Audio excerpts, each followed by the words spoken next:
చెవులు చూసి చెప్తారంట, మీరు చెవులతో జాతకం ఎలా చెప్తారు?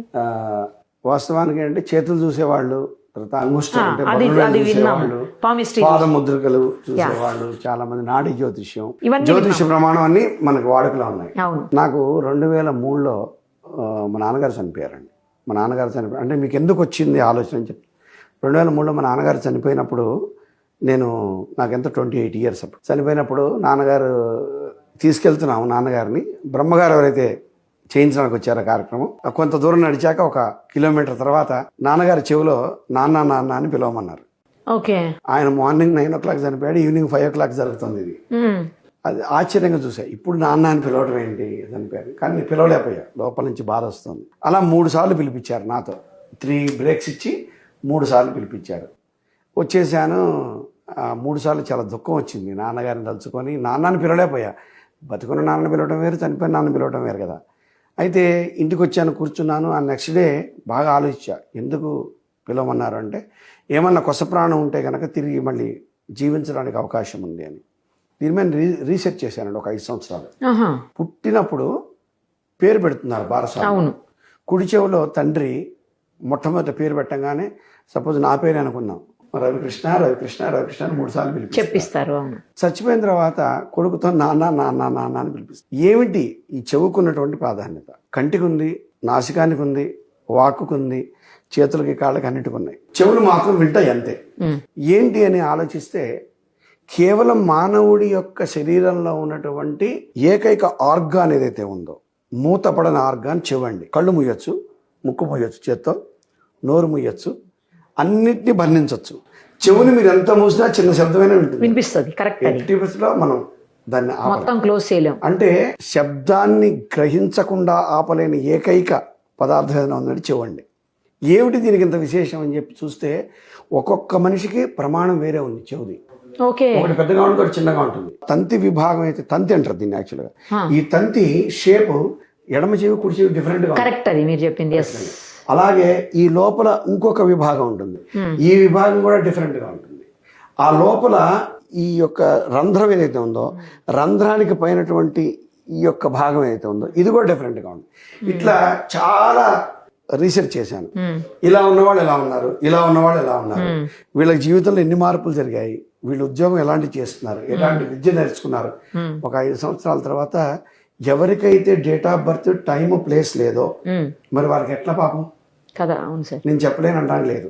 అవును, హస్తరేఖలు అంటాం, చేతులు లేని వాడికి చెయ్యి లేదనుకుందాం, మరి వాడి జాతకం ఎలా చెప్పించుకోవాలి పాపం, కష్టం కదా. డేట్ ఆఫ్ బర్త్ లేదో, చేతులు లేవు, పుట్టుకతోనే చేతులు విరిగిపోయాయి అనుకుందాం, మరి జాతకం ఎలా చెప్పాలంటే చెవులు లేని వాళ్ళు ఉండరండి మ్యాక్సిమం. ఎక్కడో 140 కోట్లలో 50 మంది ఉంటారు అమ్మ. అయితే ఈ చెవు వినపడని వాళ్ళు ఉంటారు, అసలు చెవు లేని వాళ్ళు ఉంటారు, చెవు లేని వాళ్ళు ఉండరుగా. ఈ రీసెర్చ్ చేసిన దాంట్లో చూస్తే నేను ఆ రీసెర్చ్లో భాగంగా కొన్ని ఎక్స్పెరిమెంట్లు చేశాను. అంటే వీరికి ఇట్లా ఉంటుంది, వీరికి ఇట్లా ఉంటుంది, వీరికి ఇలా జరుగుతుంది, వీరికి ఇలా చెప్పొచ్చు అని. ఎవరైతే నా గారి జాతకానికి వస్తారో డేట్ ఆఫ్ బర్త్ లేదు గురువు గారు అనగానే వారి 2 చెవుల ప్రమాణాలు చూసి ఒక 2-3 ప్రశ్నలు వాళ్ళకి ఏం కావాలో వాటి సమాధానం చెప్పడం, అలాగే వాళ్ళ జీవితంలో ప్రీవియస్ హిస్టరీ అయితే ఉందో దాంట్లో ఏమేం జరిగాయి కన్ఫర్మేషన్ కోసం వాళ్ళకి చెప్తే, తద్వారా వాళ్ళు సంతోషపడి వాళ్ళు ఉన్నటువంటి ఇబ్బంది నుంచి కొంచెమైనా బయటపడేయడానికి, అయ్యో నాకు డేట్ ఆఫ్ బర్త్ లేదు, నేనేం చేయలేనా అని రేపు అతను ఏ ఆత్మహత్య చేసుకోకుండా, ఏ ఇబ్బందో పడకుండా, ఒక రకమైన డిప్రెషన్లోకి వెళ్ళకుండా కాపాడటానికి మార్గంగా తప్ప ఇదేదో గొప్పతనం కోసం సాధించిన విజయం కాదు వాస్తవానికి. అదే అంటే వెరైటీగా అనిపించింది నాకు. జనరల్గా చాలా రకాల జాతకాలు విన్నాం కానీ ఎంత date of birth, time, place of birth లేకపోయినా చాలా రకాలైన చేయి చూసి మీరు అన్నట్టు నాడీ జ్యోతిషాలు రకరకాలుగా చెప్తుంటారు. బట్ పాదముద్రలు చూసి చెప్తుంటారు. చెవులు నేను ఎప్పుడు వినలేదు. దీంట్లో ఇంకో 2 ప్రమాణాలు ఉన్నాయండి.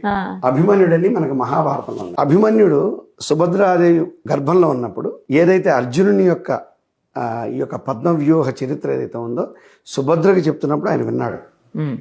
సగం విన్న తర్వాత కృష్ణ పరమాత్మ వచ్చి ఆపేశాడు. ఇంకా చాలు, లేచి వచ్చేసి ఆడవాళ్ళతో అవన్నీ చెప్పొద్దు యుద్ధ నియమాలని, కేవలం అభిమన్యుడికి వెళ్ళటం తప్ప రావటం తెలియద్దు అని.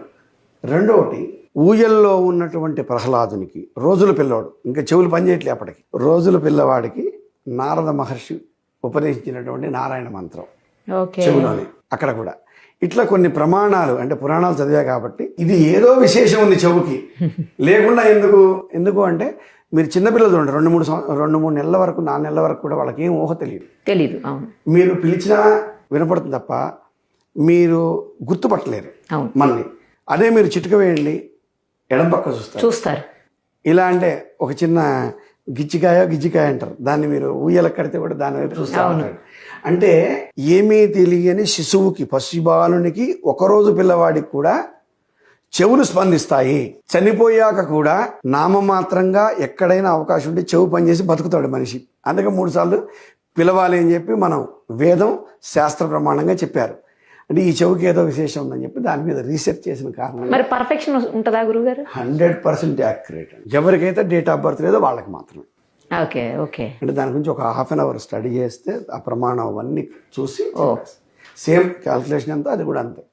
నేను ఒక బొమ్మ గీసుకుంటాను, ఎక్కడ వంకర ఉంది, ఎక్కడ మీరు నా చెవి చిన్న గమనిస్తే ఇక్కడ చిన్న కటింగ్ ఉంటుంది, ఇక్కడ కటింగ్ ఉంటుంది ఈ చెవికి, ఇక్కడ ఉండదు చూడండి, ఇక్కడ స్ట్రైట్ గా ఉంటుంది.